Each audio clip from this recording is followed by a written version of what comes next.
Sa bidyong ito, nais kong ibahaging muli ang aking gawain gaya nitong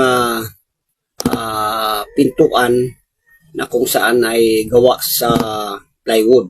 Kasi marami nagtatanong sa atin kung pwede ba daw itong acrylic sa plywood. Ito at nagkataon naman na meron tayong kapitbahay na nag-pa-enhance ng kulay sa kanyang pintuan. Ito ay pintuan ng boarding house nila. Kaya nga, binidyo ko na rin para maging content ko. Ito na nga po. Ito yung yellow na sa loob na tuyong-tuyo na.